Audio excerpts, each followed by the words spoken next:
When we're in the cave, obviously we're diving as two cave divers.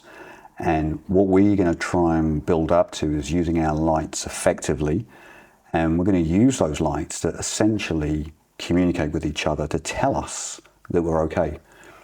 If you think about the way it's set up, we'll have one diver obviously further in, one diver behind. One of the first things that we have to do is match the light strengths so that one diver isn't blowing out the cave with so much light they can't see the light of the second diver. So one of the first things that I want to do is match the strengths. So it may well be that we have to adjust one or the other. And then during the dive itself, what I want to do is I want to be aware of my teammates' light, probably a bit more than my own light. I want to know that they're with me, and I also want to know that they're doing okay. So if we said that it's important to draw your light along the line so you know where it's going and what's coming up, that it's important to take in a bit of information about the cave passage, we're expecting to see a little bit of light movement. Not an excessive movement, not a crazy disco, but we're looking to see the two divers referencing the line, enjoying the passage, and telling each other that they're happy and that they're okay by having that control.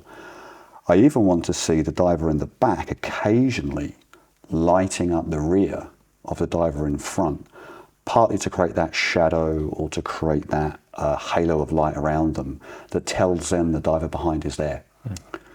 So while we're moving through the cave, you're going to become aware now of everything your teammate's doing. So if they're shaking too much and you see that light movement, you know potentially that there's a problem. That means that if you're going to need to do something, you're going to have to keep that light steady. So if you're wearing the Goodman handle, you know that you're going to hold it, take your hand out, do the work, put your hand back in through the handle. If it's a handheld, well, it's the same idea. You're taking it out, you're doing the work, and you're putting it back in. So I want you to be really aware of how much movement you're making with that light.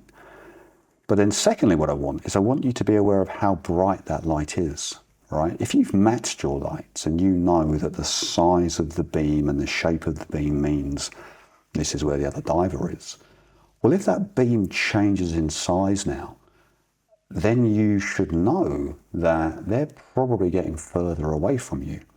So by paying attention to the movement and the strength of the light, you can know actually what the distances are to the other diver. So by paying attention to that, you can realize that maybe you're swimming a bit too fast. Maybe the other diver can't keep up with you, and you can now use that to match. And what I want to do is I want to see, can you recognize that? Can you get to a point where how long before that light shrinks and disappears before you notice it? Because what you'll need to do as a diver now, you'll need to stop, you'll need to cover your light and see if there is any other light there. Maybe you've just turned the corner, maybe they're slow to catch up with you. If you do see them, well, maybe that's a sign for you that you should be slowing down. Maybe that's a sign that you weren't paying enough attention to the light of the other diver.